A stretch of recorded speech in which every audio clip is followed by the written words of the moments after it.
hours a day. It's like an ongoing intracranial EEG monitoring device that's constantly looking for seizures. When that device sees seizure activity, it's programmed to respond with pulses to stimulation to try to disrupt that seizure activity to normalize the brainwaves. You cannot feel when that stimulation goes off. You wouldn't have any idea that your RNS device is doing anything because you can't feel anything that way. On average, a person will receive about 3 to 4 minutes of stimulation per day. Maximum amount of stimulation is 6 minutes. And if you went through your day and your RNS device didn't see any seizure activity, then it would not have provided stimulation because there was nothing for that device to respond to. You know, I know 3 minutes doesn't sound like very much stimulation, but when you add up these millisecond pulses of stimulation throughout the day, that could be hundreds of times that the RNS device responded to seizure activity. Even stuff that might have been going on in your head that you just weren't even aware of that was going on, RNS is also providing therapy to that too. What this device does too is after it provides that stimulation, it then makes these enhanced brain recordings of that seizure. The way the device makes recordings is first it provides the stimulation, and then from that spot, the device will go backward 60 seconds, goes forward 30 seconds, and stores these 90-second EEG recordings of that seizure. So you can think of these seizure recordings as your seizure fingerprints, like what your seizure activity looks like. And so during your follow-up appointments, your doctors using these recordings will tell your RNS device where along that magnet recording to provide stimulation to try to prevent those seizures from continuing or potentially growing into something bigger. Also, with all these recordings that's being captured, first of all, when the doctors are making these adjustments, people also start to experience their seizures not as severe, not lasting as long, and many times the seizures are stopped is because that RNS device is starting to recognize your seizure activity earlier and providing that stimulation earlier. All this data that's being collected will really start to give you and your doctors a better idea about like your seizure cycles and patterns and trends. You know, you guys will be able to start seeing like, do you have more seizures in your sleep versus the day? Do you have seizure activity going on throughout the day that you're just not even aware of that's going on? Like, that's all great information for you and your doctors so that you guys can use that to come up with the best treatment plan for you. Now that you guys can actually see what's going on. You know, going back to that stereo EEG that you had, you know, as you know, like, that's not a normal environment for you. You know, like you're in a hospital room, you got the bright lights and smells and people coming and going. You might be confined to a bed, you know, it's air conditioned, it's heated, and they might have taken your medications away. Like, that's not you living life at home, just out in the real world. And so this is where this RNS data long term really gives a better picture about your seizure activity. So I'm going to pause right here, see if you have any questions about what we just went over. Able to follow along pretty well with that? Yes, I followed really well. I guess I thought it was bigger than a thumb. I mean, we looked up and we've seen some really bad incisions. Are the incisions pretty big then? Yeah, the incision is big. Yeah. It looks gnarly the first week and a half. Yeah, definitely. Because they have but they have to make that skin flap in order to get to the bone to place the device. So that's why the incision is so big. Is that done in the back of the head then, or is it on the side where they're implanting it? The incision, talk with the surgeon about that because everyone is different. It's usually on the side of the head. It's like a letter C shape.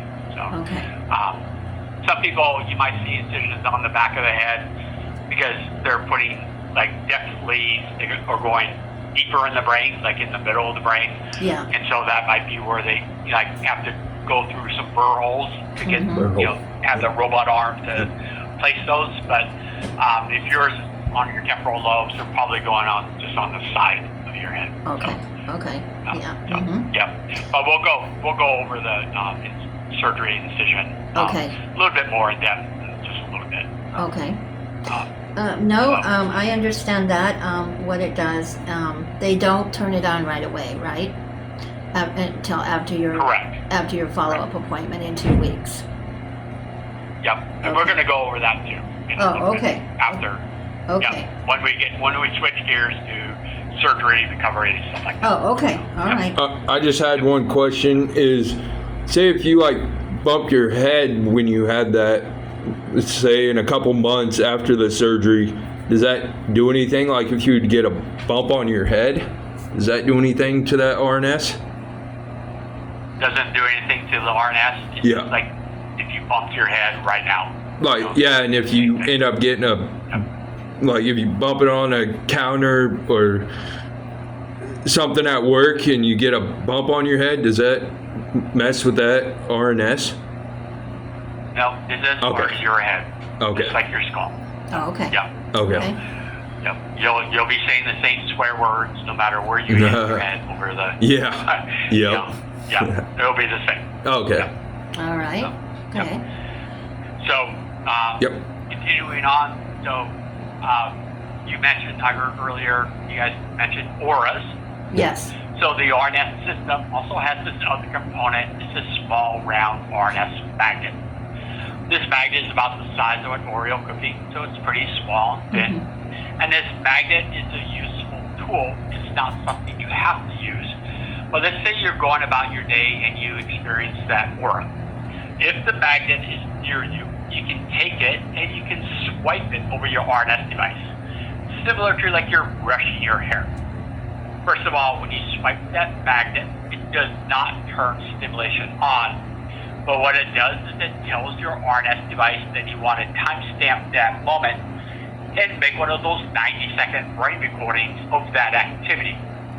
So now your doctors will have a recording of a clinical seizure, meaning with something that you felt, you were aware of. Using that magnet recording during your follow-up appointment, the doctors can tell that device where to provide stimulation along that recording to try to prevent that aura from continuing or potentially growing into something bigger. Also with that magnet recording, maybe the doctors discovered that that seizure that you were aware of, maybe that grew out of seizure activity that was going on in your head that you just weren't even aware of. Like it could have been this seizure spiking that was a second or two, then it was gone really quick. Could have been this seizure activity, it was like really low and slow, it was just kind of simmering there. Like it just hadn't gotten big enough yet that it came out as an aura. And if the doctors can see that seizure growth timeline, they could also tell that RNS device to go way back to those early seizures to also provide stimulation way back there too. Going back to that stereo EEG, remember when you were in the hospital and they gave you that little red button and said, hey, if you feel anything, push this button? Yeah. Remember that? Yes. That's yeah. how the magnet works too. It's Okay. just like that. Saying, hey, doctor, here's something. And then going back to that hospital stay, did the nurses ever come in the room and ask you, hey, Aaron, how you doing? Do you know what day it is? All the time. You know where you're at? Oh yeah, Yep. they did that all the time. Yep. Yeah. Yep. Oh yeah. So, Especially what especially after he had that grandma seizure. They were doing it Yep. like I'd say at first every 15 minutes and then every half hour. Yeah. Oh yeah. And Yep. yeah. So what that usually means, even if you didn't have that grandma, but they still came in the room and asked you those questions, what that usually means is in the other room on the computer screens, they saw seizure activity, but on video saw you just being you. So they come in the room to ask these questions to see which parts of the brain are being affected by the seizure activity that we're seeing. Like, can you make eye contact? Can you talk?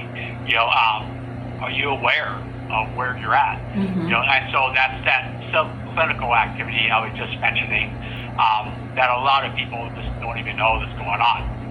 And that kind of seizure activity that you're not aware of can really disrupt normal functions of the brain. Just things like memory and thinking and language. And, it kind of like throws the brain in an irritated, jumbled mess. And so, that's where I was talking, where RNS is also providing stimulation to all of that activity too. And that's where people do start seeing improvements in things like memory and mood, cognition, stuff like that, is because the brain is starting to work normally again and start making new connections. Another question for you guys. Do you use a seizure diary, keeping track of when all these seizures are happening? No. No, not really, because Okay. he takes his medication and he gets the auras, and and they last for about a minute. It's really weird, and he knows where he's at, but he can't talk. It's weird.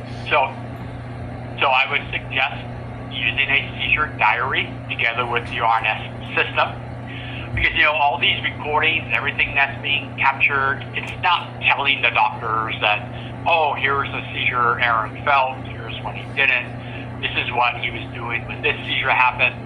This is where a seizure diary is a great way to put your voice into the data that the doctors are looking at. Mm-hmm. So let's say you come out of an aura and you guys think back, like, what were you doing leading up to that seizure, even in the hours before. And this is where you can just keep track of keywords, things like stress, anxiety, diet, like high carbohydrates or caffeine, the weather, was it really hot outside, really cold outside, Yeah. poor sleep, overexcitement. This is where you're entering the diary, bringing that to your follow-up appointment together with the RNS data. Maybe over time, you guys see, like a pattern and go, wow, look at this. Every time you do this, there's seizure activity. So how do we stop or reduce doing this?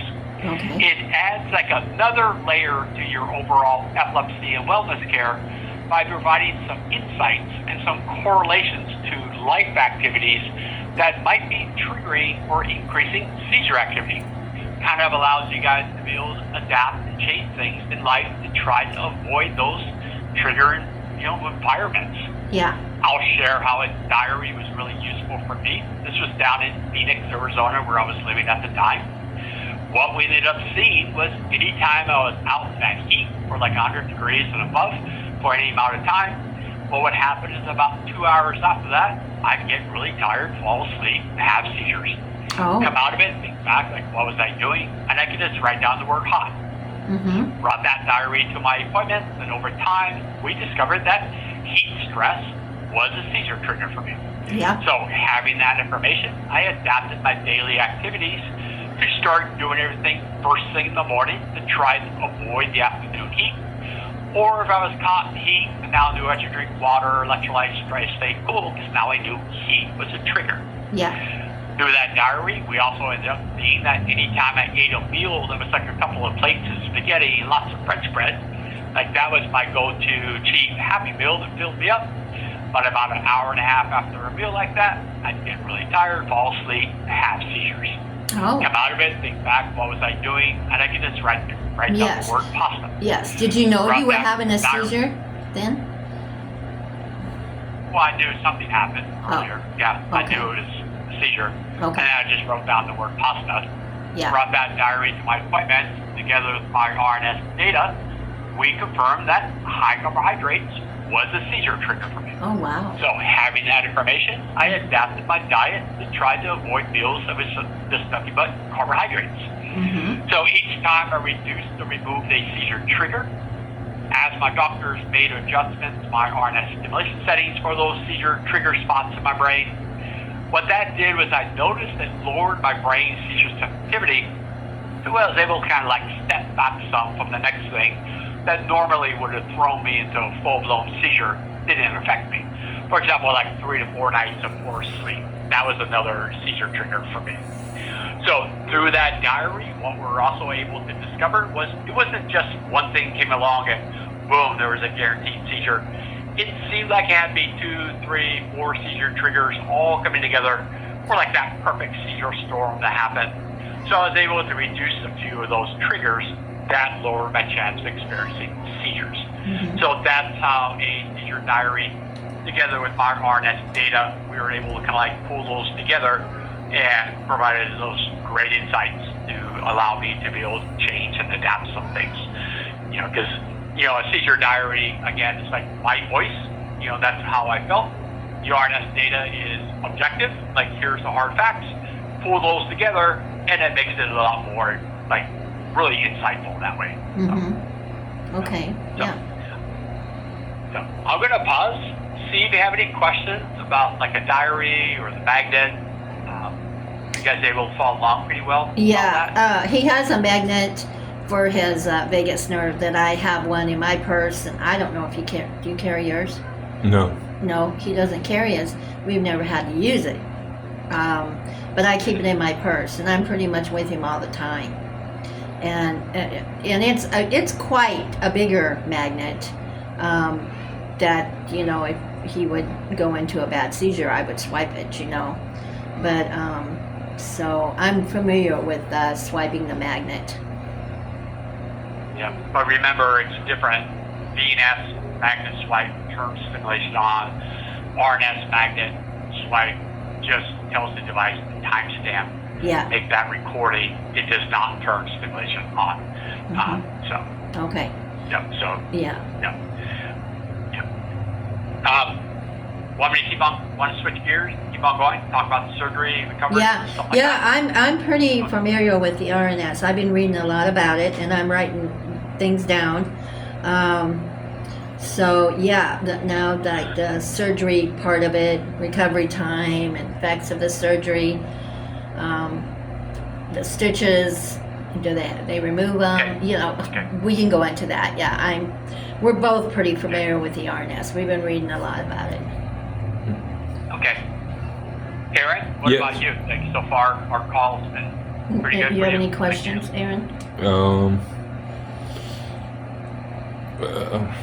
No, not for what we just talked about. You really nailed it. Yeah. You explained everything, and yeah, now the part is, the surgery.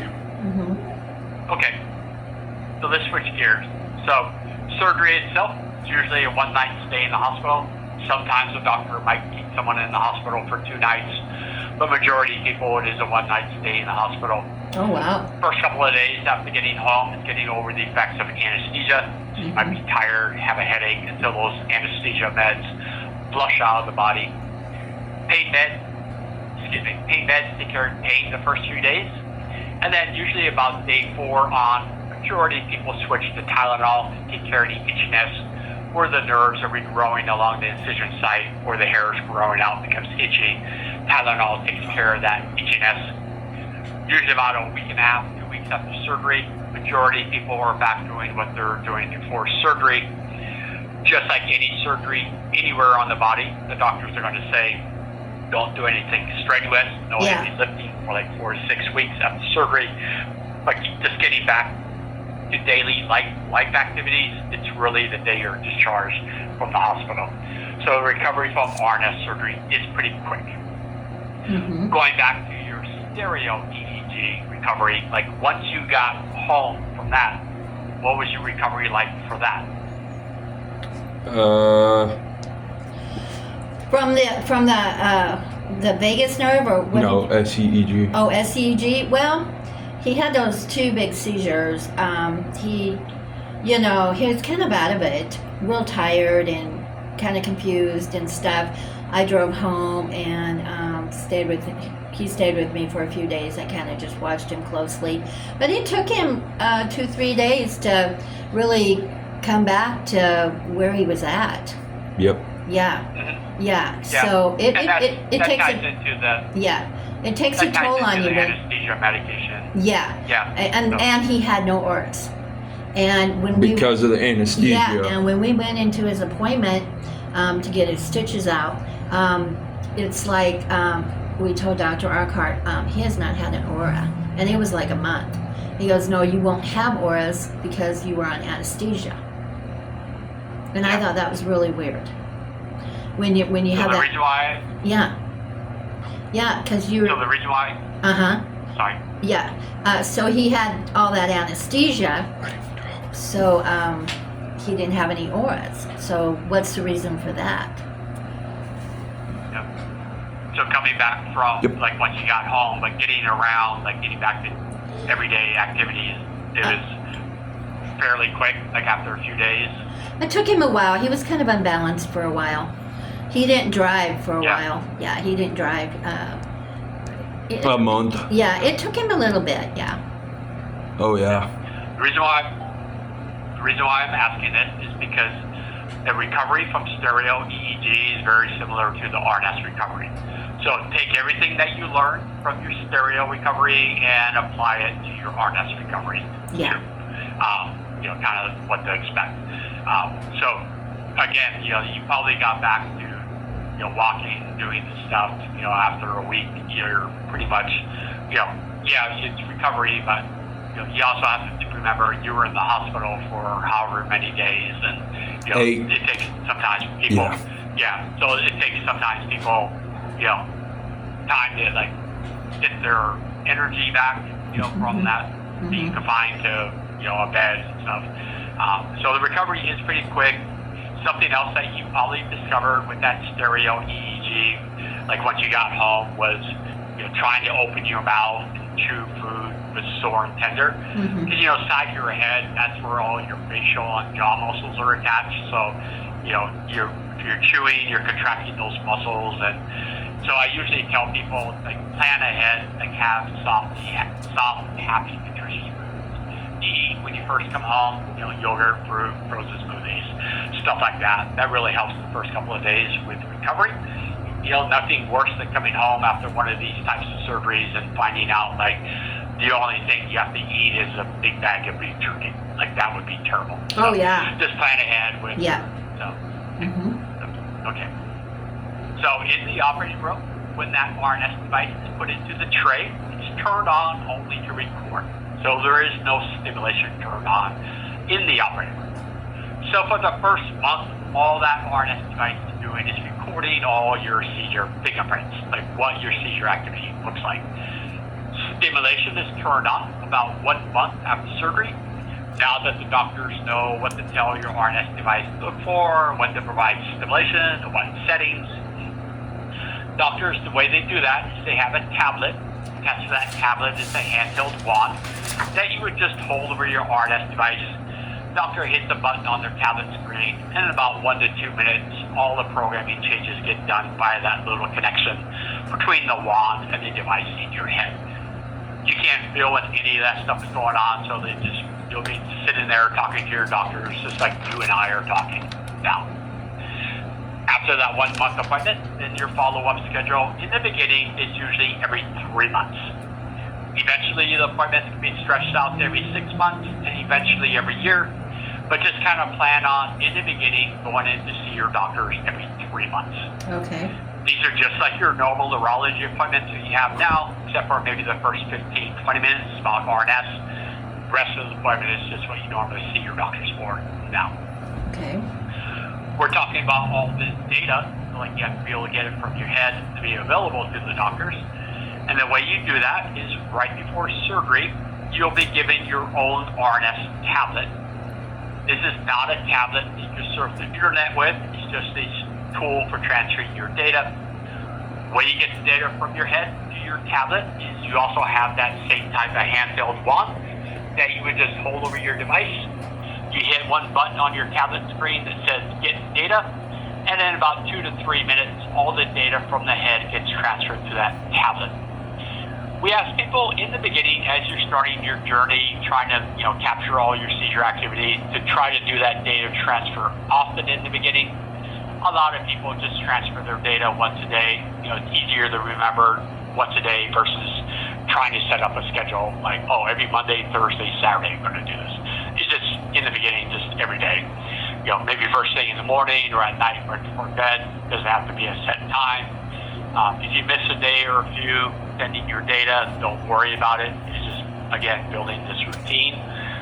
You want to transfer your data even if you went through the day and you thought, there were no seizures today. I'm just going to skip downloading today. You still want to do it because there might have been those seizures that were captured that you weren't even aware of, like in your sleep, or that subclinical seizure activity we were talking about earlier. Excuse me. These tablets have Wi-Fi on them, so once you collect all that data, the tablet automatically connects to whatever Wi-Fi was hooked up to, like your home Wi-Fi or your cell phone or the hotspot, and in less than 30 seconds, all that information is sent to the NeuroPace computer server, and that's where your doctors will log into to see your information. When you send that information, your doctor not going to get a ding on his phone and, oh, Aaron just uploaded information. I need to take a look at it. What he'll do is usually a few days before an upcoming appointment, he'll have gone in, looked at what you've sent, and then he would have downloaded to his tablet any recommended programming changes that he wants to make at your upcoming appointments. So that's how the data becomes accessible to the doctors. Also, do know, like, your doctors, they're not just coming up with all these settings on their own. They're not just saying, hey, Aaron, this month, let's try this. They're downloading what NeuroPace recommends. Because where the magic happens is on that NeuroPace computer server. That's where the math algorithms just takes everything that you've been sending, puts it all together, and says, here you go, doctor, here's what's recommended. Doctors can tweak it if they want, but they just usually use what NeuroPace is recommended. I'm going to pause right here. Do you have any questions about the surgery, the recovery, using your tablet, or the follow-up schedule? About how long was the surgery? That's going to be a question for the surgeon, because I don't know what they're doing. I don't know. Well, he said, I think he said at one time 4 hours, could be 8 hours, could be all morning. It's not something that they rush into. Yeah, I'd say 4 to 5 hours is average. Yeah. But, for you, I don't know. But, yeah, average is 4 to 5 hours. And I'm really surprised that they only keep you overnight. Yeah. One second. Can I put you on pause for a second? Sure. Someone's at my door. 1 second. Sure. Well, you might be in there longer. Just depends. Yeah. Sorry, I have a FedEx. Oh, sure, no problem. Guy needs my ID card or something. Okay. Okay. 1 second. I'll put you on hold. Okay. You see my questions. Yeah, stitches. Yeah. Put my stuff down. Recovery time. I got that all wrote in.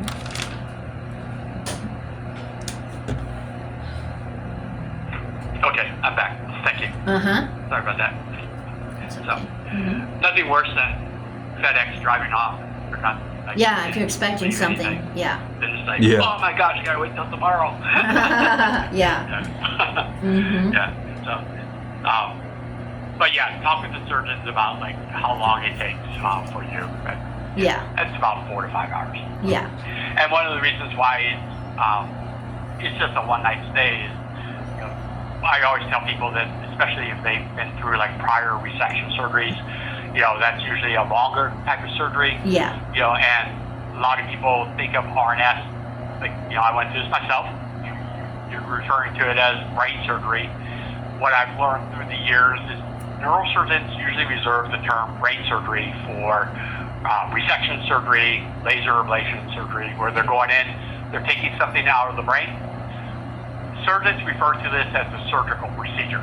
They're going, yes, it is surgery, but what the doctors are doing is they're just going in, they're placing everything where it needs to be placed. So they're not technically doing brain surgery. Yeah. So that's one of the reasons why the recovery is pretty quick. Oh, okay. Pretty short hospital stay. Okay. So, Okay.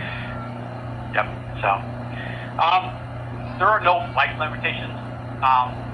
Having RNS, like the way you place it is secure, it's as hard as your head.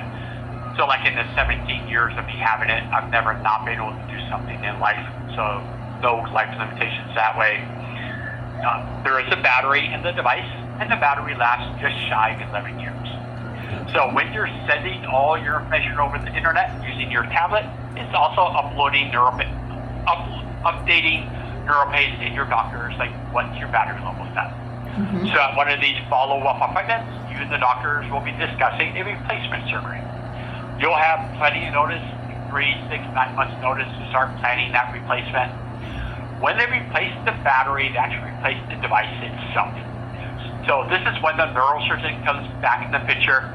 And what the surgeon will do is they will make a small incision in the skin right next to the device. They remove the old device, the tray it's sitting in, unplug the electrical lead, plug a new device in, with the same settings as the device that just took out. Put it back in the tray, suture the skin back up.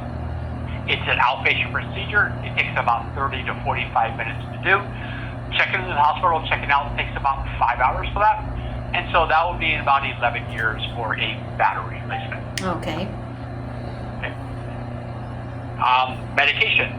So with the RNS system, yes, you still take meds with RNS, but with that said, the goal with getting RNS is to help someone reduce and remove medications if they're on multiple meds.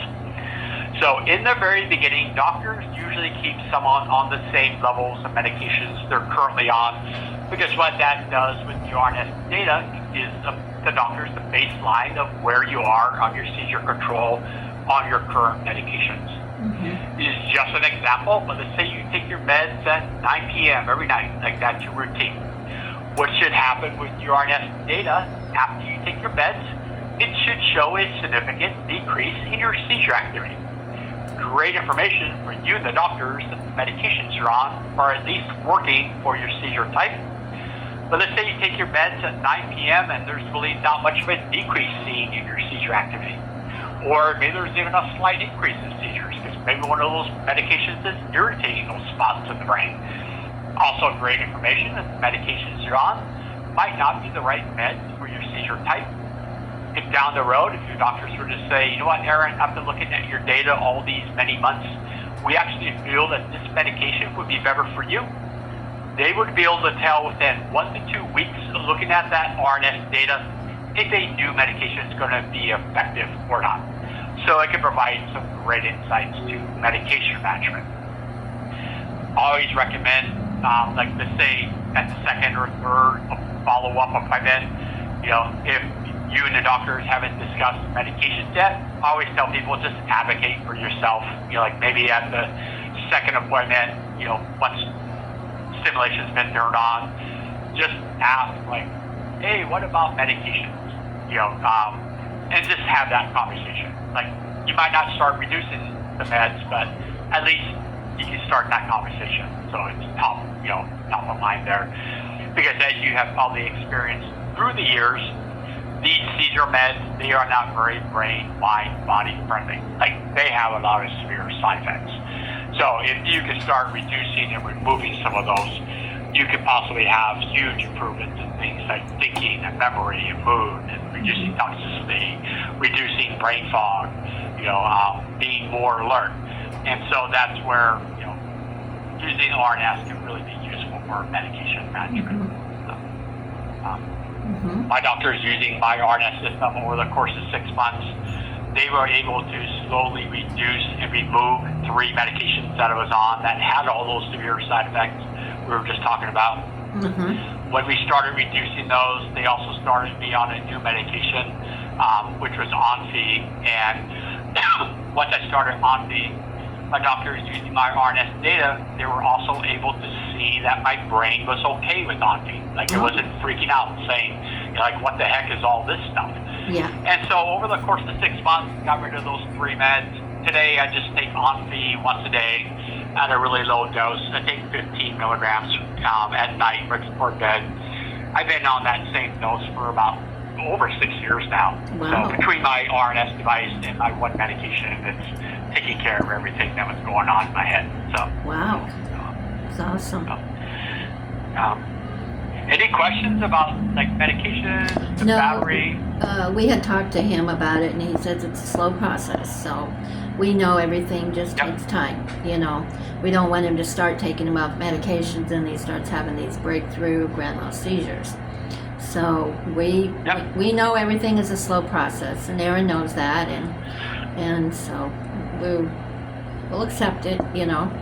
It's not like he's going to have this RNS and the doctor's going to start taking him off that medicine, because that's probably not going to happen for a while. Yeah. Yep. Yeah. Some other. I'm sorry. Oh yeah, I was just on Keppra for till 2016, from 97 to 2016, and that did good. But when they tried me on it again, it doesn't work anymore. Isn't that pretty strange? Not really. No.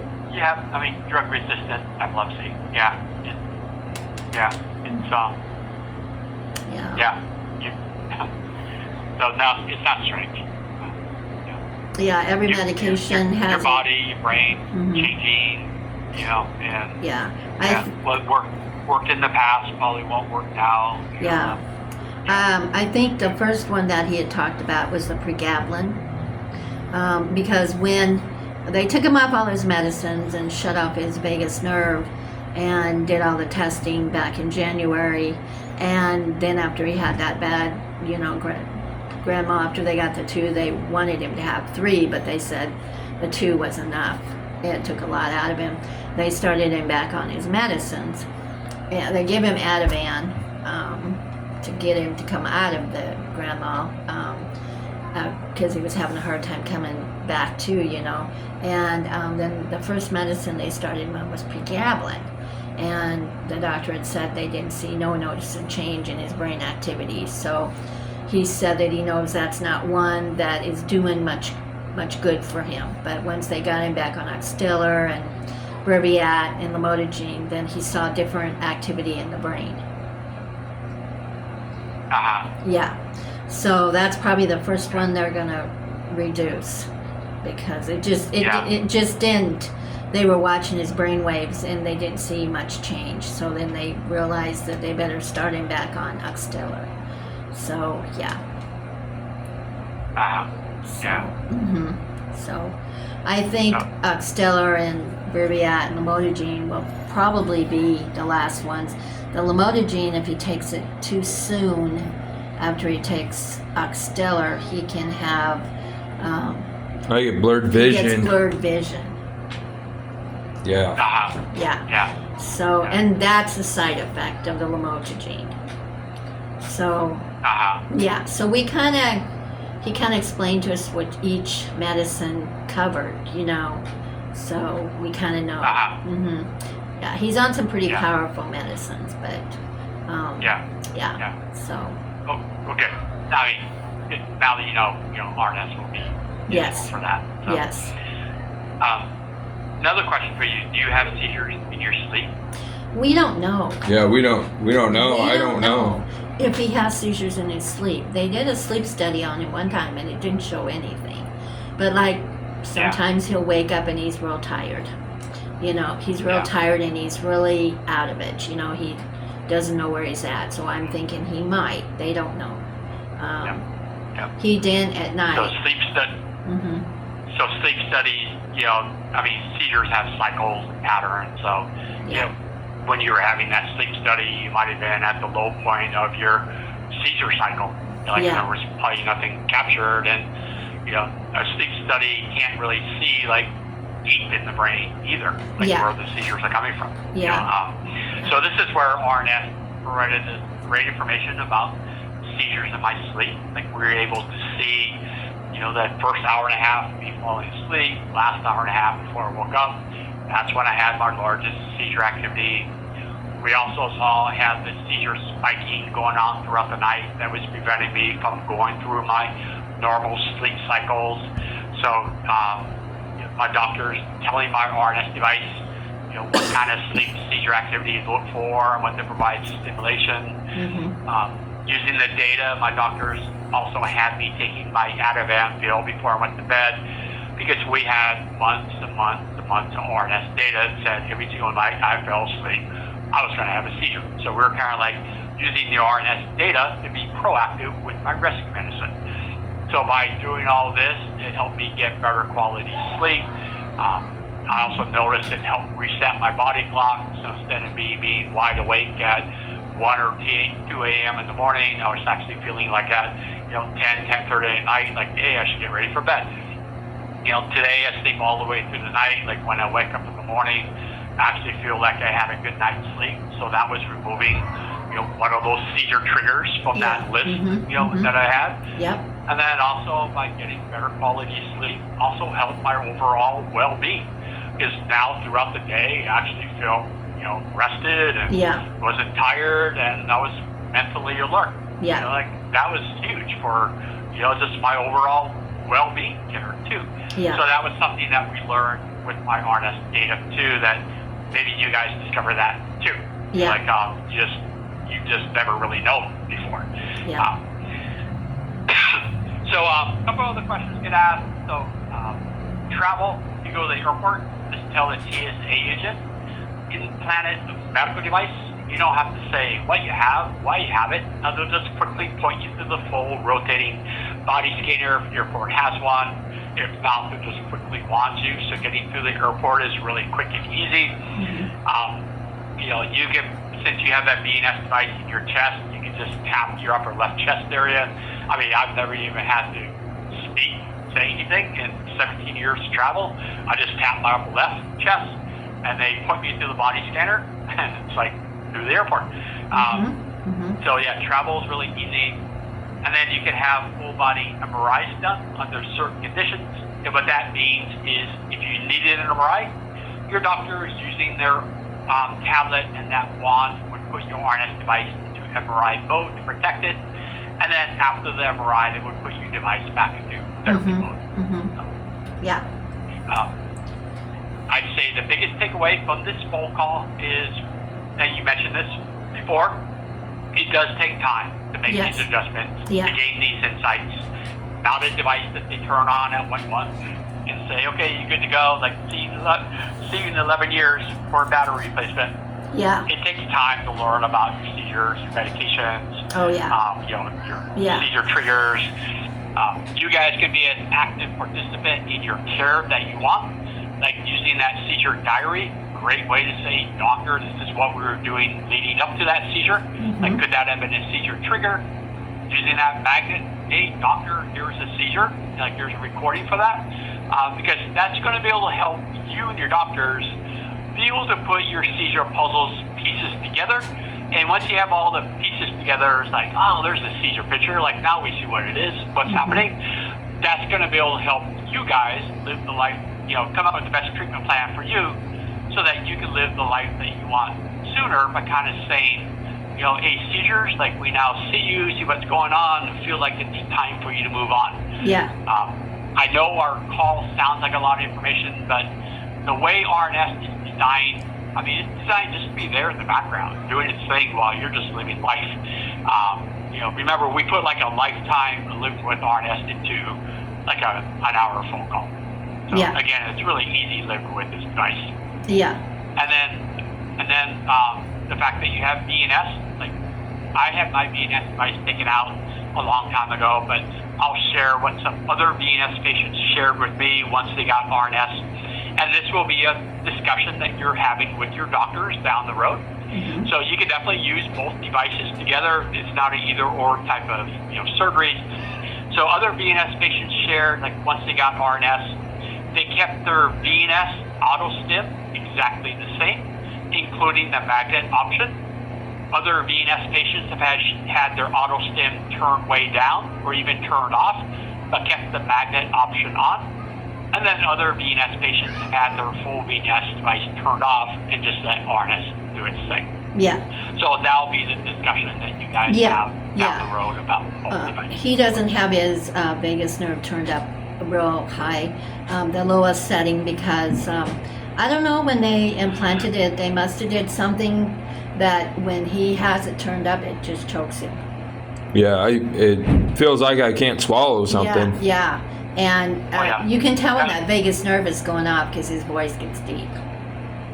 Yeah. That's a common, unfortunately, Yeah. common side effect. Yeah, so I mean, it's there, and his surgeon said that, you know, it's not something that he would have put in him at the time, but we were gonna, after we had these appointments at CHI, when we were going to CHI, they were gonna talk about doing surgery, but the surgeon said he wouldn't do it. It was too risky to go back there. There was just too many areas that could be affected, and he didn't want him to end up being a vegetable, so that's when he decided to put the vagus nerve in. Yeah. But his surgeon A lot of now, doctors put that in. yeah, A but lot of his, doctors put that in Yeah. as kind of like it's another medication. yes, You know, it's, you know, let's just try this. You know, yeah, for some people it does work. You know, but it might be something like way down the road. Like you know, like let's say RNS is taking care of everything. You could have DNS move. Yeah.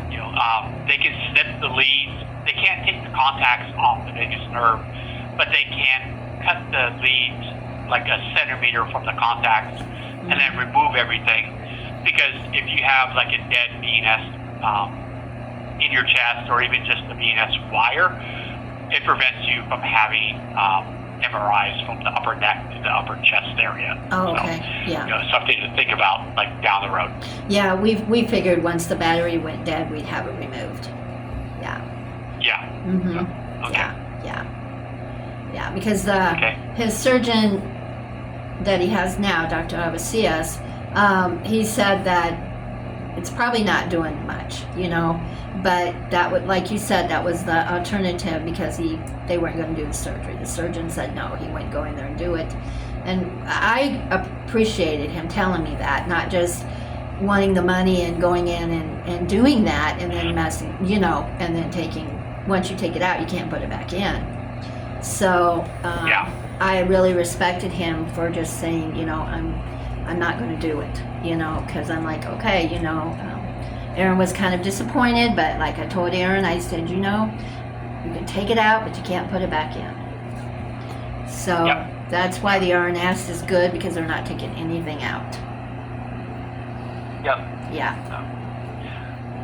So. Well, I hope I was able to help you both understand a little bit more about RNS, like how it's used, living with RNS, and hopefully you're even more excited about getting this thing.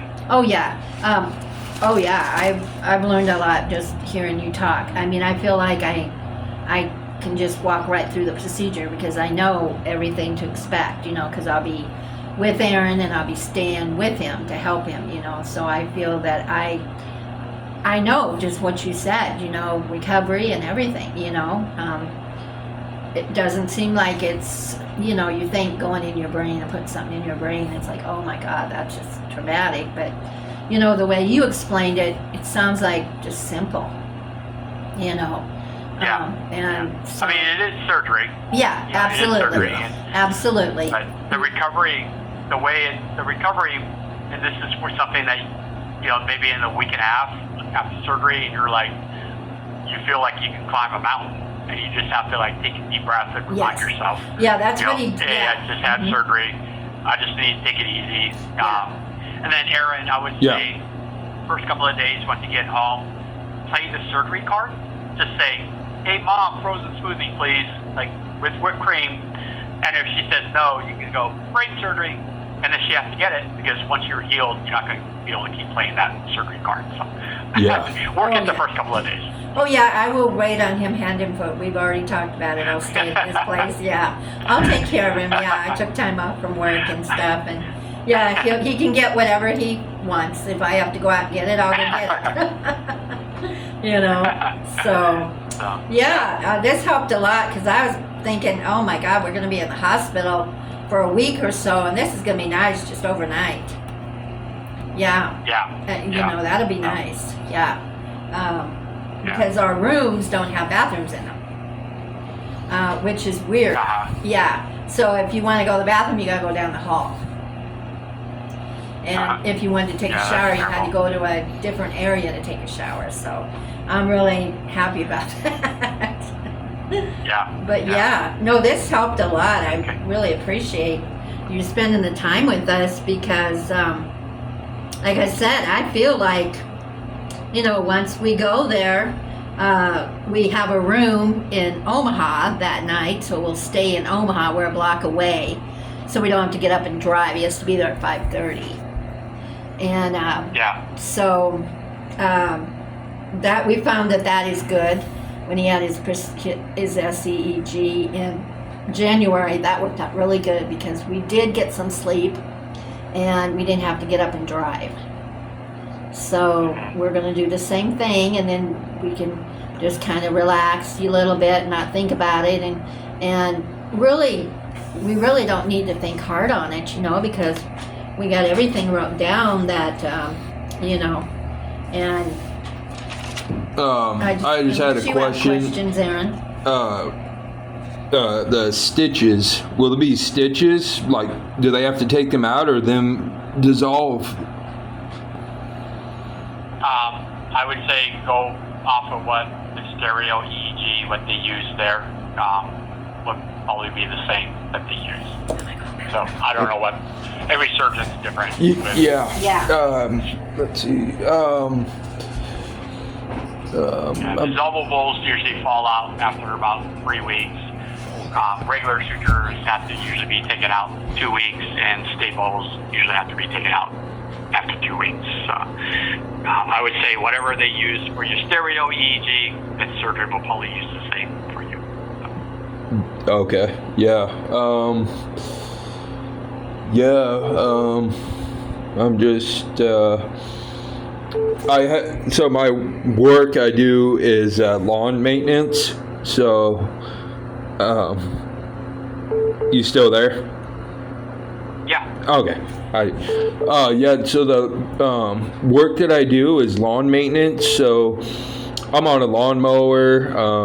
I do a push mower. Use a string trimmer.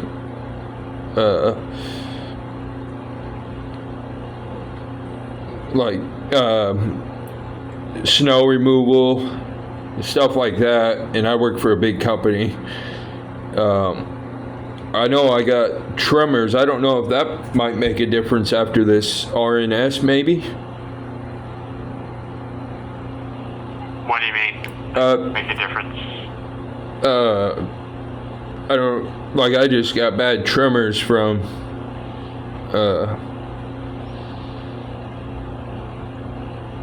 will that make a difference after I have that RNS? Maybe. You mean like not doing stuff because you have RNS? Is that what you mean, or No. or the recovery part? I just have tremors all the time. I'm always shaky all the time, and it affects doing certain things at work because I'm too shaky or I'll drop stuff. With that RNS, will that help with them tremors?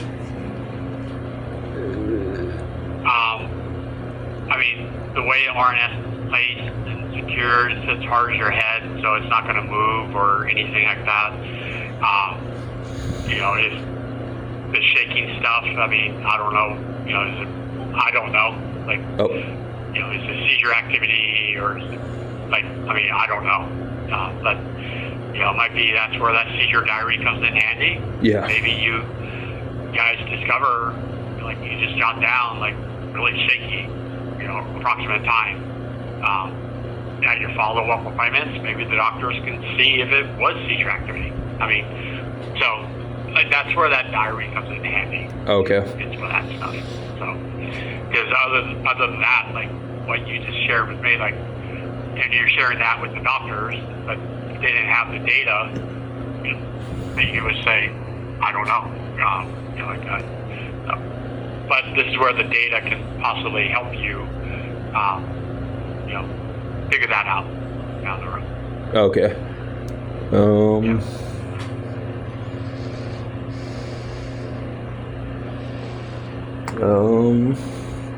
Yeah, I wear a hard hat at work as well.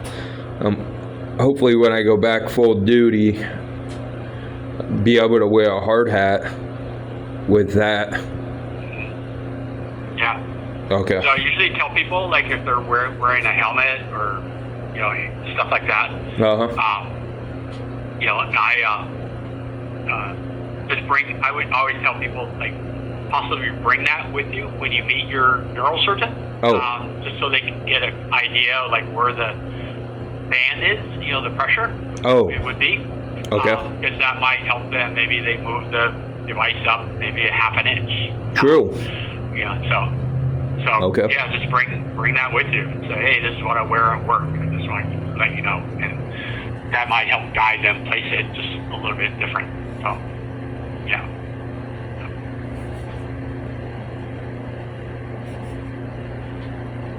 So, are you there? Yeah,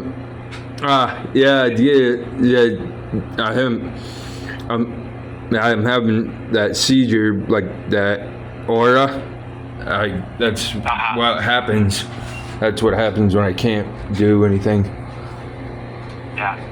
Yeah.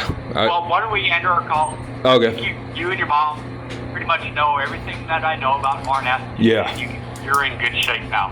You're, so. Yeah. Yes, Thank I you for am. giving me the chance to talk with both of you. I really appreciate it. Yeah, and your history was, how long have you been battling with seizures? Yep, over 30 years. Oh, wow. Probably even longer. Wow. Yeah. Oh, yeah, it's like a miracle, isn't it? Yeah. Yeah. Yeah. So I, tried medication, VNS. Yeah. Resection surgery wasn't an option for me because seizures both sides of my brain. Yeah. I got RNS, then my last seizure was May 2012. Wow. And that was the last time we ever made an adjustment to my device too. Was way back then. The only reason I know I have this device in my head is because I'm talking about it. Yeah. Like I'm sharing it with you. Yes. Other than that, it's just there doing its thing.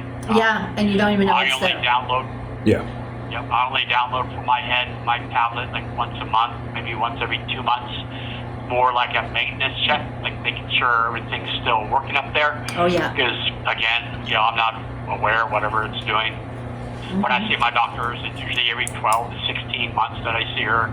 And my appointments are only about 20 minutes in length, so I'm pretty much in and out of that appointment really quick.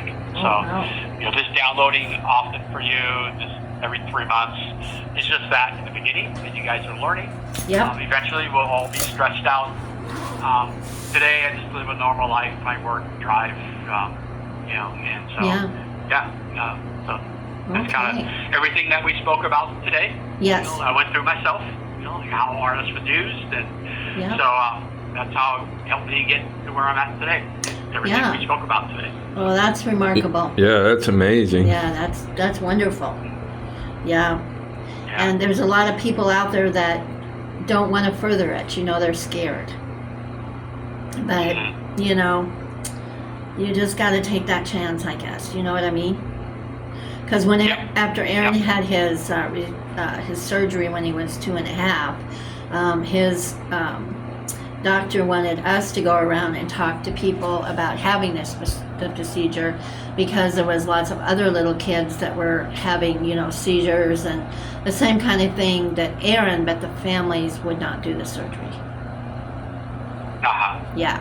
So, but we never did. We never did because it just didn't work out with our schedules, But he wanted us to talk, go and talk to, so these parents would, take the chance with their kids. But, a lot of people won't do it, But we said when we went to UNMC, we're going all the way. So this is all the way. Yeah. So we've been through since he was about 2.5. Yeah. So So well, thank you so much. Well, thank you. Thank you. Really appreciate Giving me the chance to help, and I really appreciate it. And yes. In the future, if you ever want to update me, it's always good to hear that stuff too. Oh yeah. That's what's neat about it, to hear people's stories. Yeah, really neat. Yeah. Well, we'll definitely, Aaron will keep your phone number, so maybe a year from now, 2 years from now, you might hear from us. A month, maybe. Yeah, maybe sooner. Yeah. I've actually got phone calls from adult kids a couple of years after surgery, and they're like, hey, I got my mom on the phone too. She's in the background. I just want to let you know that she told me it's about time for me to get my own apartment. Like, get me out of the house. Sounds neat, but at the same time, it's like, hey, I think you're doing pretty good. It's like, time for you to move on. Yeah, absolutely. Aaron has his own apartment, so he does really good. He's remarkable. Yeah. He's a remarkable kid. So I really appreciate you taking the time, and Yeah. And Yeah, definitely. I'm so glad everything's going good for you, and hopefully it's going to get good for us too. Yeah. Well, thank you so much Yes. again. Yeah, thank And you. You're welcome. And have a great rest of your day, both of you. Okay, you too. You too. Okay, all right. Okay, thank you. Bye Thank bye. you. Okay, bye. Bye bye.